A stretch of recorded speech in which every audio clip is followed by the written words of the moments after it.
Welcome back to Kindling, where stories come alive like embers in the dark. I'm Awe, your storyteller, and today we will journey to the ancient land of Egypt, home of the towering pyramids and golden deserts. Egypt is often called the gift of the Nile, a land where the great river has nourished both the people and the storytelling tradition for thousands of years. Though famous for its pharaohs, Egypt is also deeply woven into Africa's cultural fabric and is home to the ancient Nubian kings, desert nomads, and of course, one of the continent's oldest storytelling traditions. Now, today, we bring you a tale from this timeless land and one that reminds us not to chase our dreams too fast, or we might lose sight of what we already have. This Egyptian folktale teaches a lesson as timeless as the river itself. Don't count your chickens before they hatch. So, settle in and let the fire crackle. Listen well. Once, long ago, in a small, quiet village on the banks of the river Nile, there lived a young man named Faris. Now, although his family was poor, the young man was not without ambition. Every day he toiled under the hot sun, dreaming of a better life for himself and for his family. Now, one evening, as he sat outside his mud brick home, he made a decision. "I will change my fortune," he declared. And so, the very next day, he set off into the village and borrowed some money from a moneylender. And with that, he bought a large basket and filled it with 800 fresh eggs, each one a step towards his future riches. Now, at dawn the following day, Faris balanced this heavy basket on his arm and made his way across to the river. A merchant, of course, was sending a boat out, heading north towards Cairo, and Faris climbed aboard, settling himself into the shade of the sails. He meant to go to Cairo and sell his eggs. Now, as the boat glided over the water, Faris began to let his mind wander. As soon as I reach Cairo, I shall go to the poultry market and sell my eggs. Then, with the money from the eggs, I shall go to the weaver's bazaar and buy some fine striped cloth and bring it back to my village. Now Faris sat forward eagerly as he pictured himself proudly carrying bales of fine quality fabric back to his village in the bright morning sun.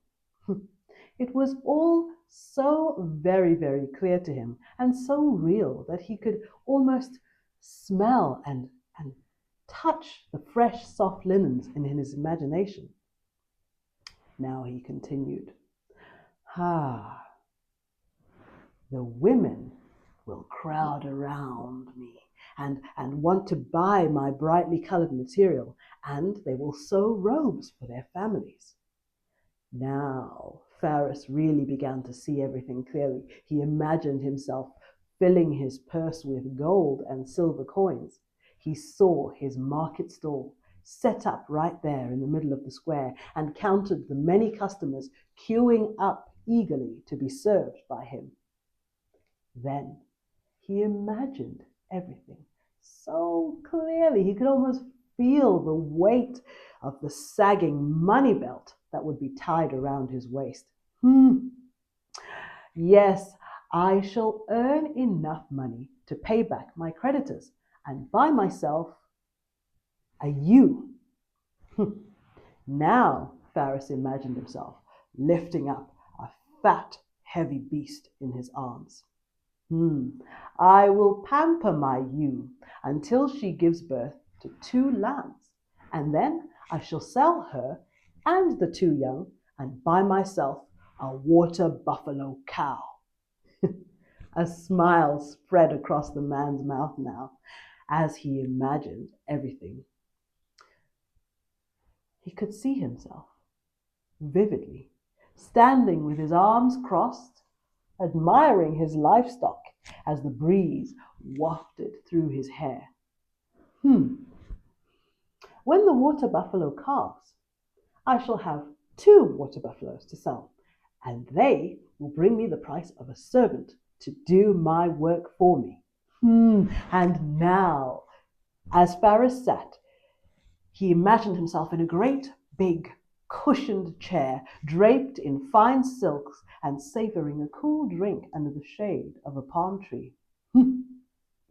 Then I shall be able to order the servant boy around. Come, boy. Go, boy. Hurry now, run. And if he is stubborn, I shall kick the boy like this. But then, of course, without thinking of where he was, Faris swung his foot. And of course, the moment his foot hit the basket, it tipped forward. He watched in horror as the eggs tumbled out one after the other, rolling over the boat's deck and splashing into the river below. It all happened so quickly, right before his very eyes, that Faris even scrambled to try and catch the eggs, but it was already too late. The Nile had swallowed up his dreams in an instant. As the realization dawned on him, Faris sat now in stunned silence, just staring at the rippling water. He had spent so much time planning his future that he had forgotten to guard what he had in the present. Well, there was nothing else to be done now. Poor young Faris returned home the same way he had left, empty-handed and in debt, but now perhaps a little wiser than before.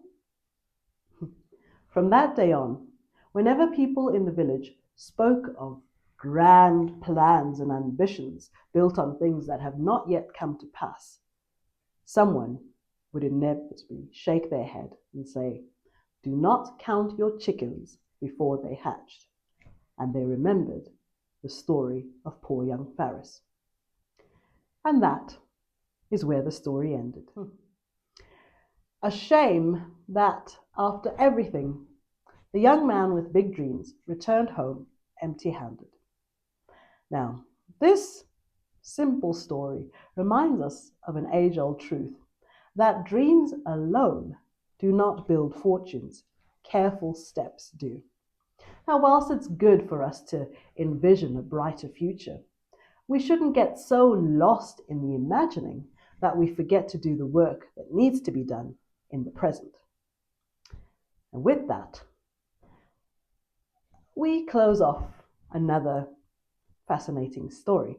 But don't worry, because our journey across African folktales continues next week. In the next episode, we travel to Equatorial Guinea. So, make sure to subscribe to Kindling channel if you've enjoyed our stories, and if you liked this story, then please do share it with a friend.